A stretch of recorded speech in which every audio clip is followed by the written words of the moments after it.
राष्ट्राय स्वाहा. नमस्कार, मी शरद बोंक्षे. राष्ट्राय स्वाहामध्ये आपल्या सर्वांचं स्वागत. असत्यमेव जयते यातला पुढचा भाग.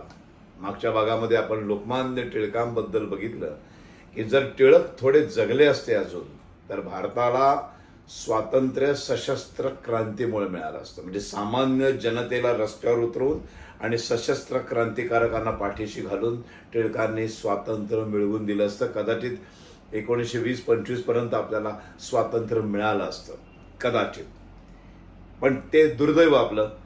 आणि मग त्याच्यानंतर जे नेतृत्व भारताला मिळालं त्यांचं नाव आहे मोहनदास करमचंद गांधी.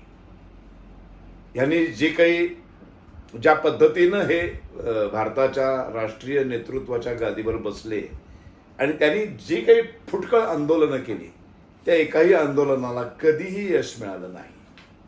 पण दुर्दैव असं की स्वतंत्र भारतामध्ये संपूर्ण देशाच्या स्वातंत्र्याचं संपूर्ण श्रेय फक्त मोहनदास करमचंद गांधींना दिलं जातं.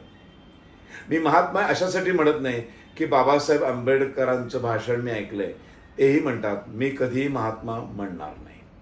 मोहनदास करमचंद गांधी हे एक राजकीय नेते होते. त्यांच्याबद्दल अतिशय व्यवस्थित लिहिलेलं आहे. 1891 वकिलीची सनद प्राप्त झाल्यानंतर गांधींनी मुंबईमध्ये वकिली सुरू केली. ती काही चालेना म्हटल्यावर ते राजकोटला परत आले. तिथे आशिलांचे अर्ज लिहून देणे यासारखी कामं ते करत होते. 1893 मध्ये दक्षिण आफ्रिकेतील प्रिटोरिया येथे कोऑपरेटिव्ह ऑफ मुस्लिम ट्रेडर्स यांच्याकडे लीगल रिप्रेझेंटेटिव्ह म्हणून त्यांना नोकरी मिळाली. त्याच्यानंतर वंशवादाचा म्हणजे आफ्रिकेतल्या वंशवादाचा त्यांना स्वतःला फटका बसला. जेव्हा त्यांच्याकडे योग्य तिकीट असूनही ट्रेनच्या पहिल्या वर्गाच्या डब्यातून गोऱ्या कंडक्टरनं त्यांना प्लॅटफॉर्मवर ढकलून दिलं. बाहेर पडल्यानंतर बसमध्ये मिळालेली जागा गोऱ्या व्यक्तीस देण्यास नकार दिल्यावरून बसच्या ड्रायव्हरनंही त्यांना मारहाण केली. हा त्यांच्या आयुष्याला कलाटणी देणारा क्षण होता.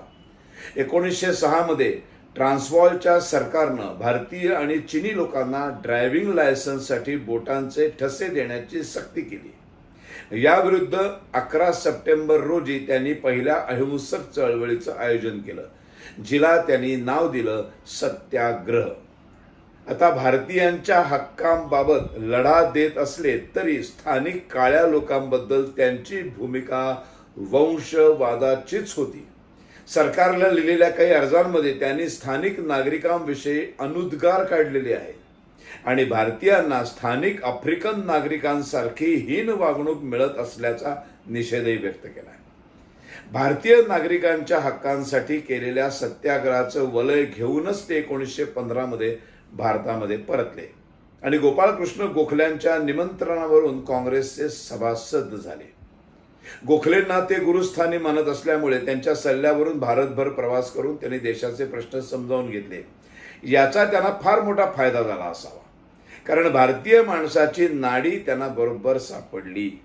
भारतीय जनमानस राजे महाराजांपेक्षा संत महात्म्यांना अधिक मान देतं हे त्यांच्या लक्षात आलं आणि त्यांनी वेश बदलला, त्यांचा कॉस्ट्यूम बदलला. पंचा नेसणाऱ्या भजनं म्हणणाऱ्या महात्मा गांधींनी भारतीय जनतेच्या मनामध्ये त्यामुळे अल्पावधीतच घर केलं. 1915 गोखले आणि 1920 टिळक यांसारखे ज्येष्ठ नेते एकामागून एक काळाच्या पडद्याआड गेल्यामुळं काँग्रेसमध्ये नेतृत्वाची पोकळी निर्माण झाली. ती भरून काढून काँग्रेसवर वर्चस्व मिळवणं गांधींना सोपं गेलं आणि मग गांधींनी काही आंदोलनांना सुरुवात केली. ही आंदोलनं काय काय आहेत त्यातली आपण काही आंदोलनं बघूया आणि त्याला किती यश मिळालं त्याचाही पाठपुरावा करूया. जालियनवाला बाग हत्याकांडाची प्रतिक्रिया म्हणून गांधींनी असहकार आंदोलनाला सुरुवात केली. हे तितकंसं खरं नाहीये बरं का. जालियनवाला बाग हत्याकांडानंतर अवघ्या 5 महिन्यांच्या आत अमृतसर येथे झालेल्या काँग्रेसच्या अधिवेशनामध्ये गांधींनी मॉन्टेग्यू चेम्सफोर्ड सुधारणा आणि त्यांच्यावर आधारित गव्हर्नमेंट ऑफ इंडिया ॲक्ट या घडामोडींमुळे भारताने इंग्रज सरकारशी पूर्ण सहकार्य केलं पाहिजे असं प्रतिपादन केलं. म्हणजे जालियनवाला बाग ज्यांनी घडवून आणलं त्या ब्रिटिशांना पूर्ण सहकार्य भारतीयांनी केलं पाहिजे. तेव्हा जालियनवाला बाग हत्याकांडाचा त्यांना काहीही वाटलेलं नव्हतं, अजिबातच नाही. त्याच्यानंतर असहकार आंदोलनाशी त्यांचा काहीही संबंध नव्हता. असहकार आंदोलन हे खिलाफत आंदोलनाचाच एक भाग होतं. आता पहिलं महायुद्ध संपल्यानंतर तुर्कस्तानचा हे खिलाफत आंदोलन काय आहे ते आपण बघूया. पहिलं महायुद्ध संपल्यानंतर तुर्कस्तानचा युरोपमधील ब्रिटिशांनी भाग ग्रीसला देऊन टाकण्यात आला. ब्रिटिशांनी काय केलं की तुर्कस्तानचा युरोपमधील भाग ग्रीसला देऊन टाकण्यात आला, तर आशियातील भाग संपूर्ण मुस्लिम जगताचा खलिफा असलेल्या सुलतानाला नाममात्र स्थान देऊन इंग्लंड आणि फ्रान्सने सगळी सूत्र आपल्या हातात ठेवली. शेवटी सुलतानाला पदच्युत करून तुर्कस्तानचा आधुनिक विचारांचा राष्ट्रवादी नेता मुस्तफा केमाल अतातुर्क तिथे लोकशाही राजवट स्थापन करणार असे संकेत दिसू लागले. आता तुर्कस्तान कुठे आहे? हजारो किलोमीटरला. त्यामुळे भारतातील मुसलमानांमध्ये संतापाची लाट उसळली. आता याचा फायदा गांधींनी कसा उचलला बघा. लोकमान्य टिळकांच्या मृत्यूनंतर काँग्रेसमध्ये आपलं एकमुखी नेतृत्व प्रस्थापित करण्याचा प्रयत्न करणाऱ्या गांधींनी ही संधी घ्यायचं ठरवलं. मुसलमानांमध्ये उठलेल्या संतापाच्या लाटेवर स्वार होऊन त्यांना काँग्रेसमध्ये आणायचं आणि हिंदू मुसलमानांचा एकमुखी पाठिंबा मिळवून काँग्रेसवर आपलं वर्चस्व प्रस्थापित करायचं. या योजनेतून त्यांनी खिलाफतीच्या मागणीसाठी सत्याग्रहाचं हत्यार उपसायचं ठरवलं. अशा रीतीनं खिलाफत चळवळीचा जन्म झाला. आता 10 मार्च 1920 रोजी खिलाफत कमिटीनं गांधीजींची असहकार आंदोलनाची कल्पना स्वीकारली. गांधीजींनी व्हॉइस रॉयला लिहिलेल्या पत्रात सांगितलं की खिलाफत प्रकरणी तोडगा काढण्यास सरकारनं होम रूल इतकंच महत्त्व द्यावं. तसंच त्यांनी ही देखील जाहीरपणे सांगितलं की जर स्वराज्याची चळवळ पुढे ढकलून खिलाफत चळवळीचा लाभ होणार असेल तर ते असं करायला आनंदाने तयार होतील. याचा अर्थ गांधींनी सुरू केलेली पहिली मोठी चळवळ ही स्वातंत्र्यापेक्षा मुस्लिमांची मनं जिंकण्यासाठी होती, हे स्पष्ट होतं. आता प्रश्न हा आहे की मुस्लिम जगतामध्ये इतर कोणीही या प्रश्नामध्ये रस दाखवलेला नसताना, म्हणजे जी काही 40-50 मुस्लिम राष्ट्र आहेत त्या सगळ्यांनी खिलाफत आंदोलनामध्ये काडीचाही रस दाखवलेला नसताना, भारतामध्ये ज्या खिलाफतचा काही संबंध नाही, खुद्द तुर्कस्तानातील लोकांना सुद्धा खलिफाच्या राज्यापेक्षा म्हणजे मुस्लिम धर्मांध राजवटीपेक्षा लोकशाही हवीशी वाटत असताना भारतीय मुसलमानांनी हजारो किलोमीटर दूरवरच्या प्रदेशातील ही घटना इतकी महत्त्वाची ठरवून तिचं जीवन मरणाच्या प्रश्नात रूपांतर केलं.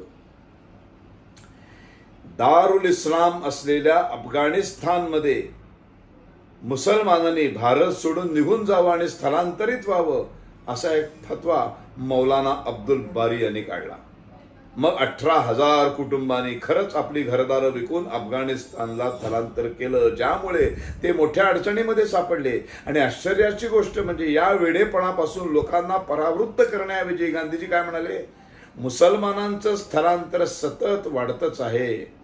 जिथे आपल्या धार्मिक भावनांची कदर केली जात नाही तिथल्या महालांमधील वास्तव्यापेक्षा झोपडीतलं जीवन बरं, या शब्दात त्यांनी त्यांना पाठिंबा दिला. शेवटी खिलाफत चळवळीच्या नेत्यांनी टोकाला जाऊन अफगाणिस्तानच्या अमीराला मुस्लिम बांधवांच्या मदतीसाठी भारतावर आक्रमण करण्याचं आमंत्रण दिलं. धक्कादायक गोष्ट, गांधींनी त्याला पाठिंबा दिला. अफगाणिस्तानच्या अमीरानं ब्रिटिश सरकारशी युद्ध पुकारलं तर मी त्याला निश्चित पाठिंबा देईन. काय बोलावं आपण. गांधींनी स्वराज्य मिळवण्यासाठी दिलेली 1 वर्षाची मुदत संपत आली होती. खिलाफत आणि स्वराज्य या दोन्ही आघाड्यांवर काहीही प्रगती दिसत नव्हती.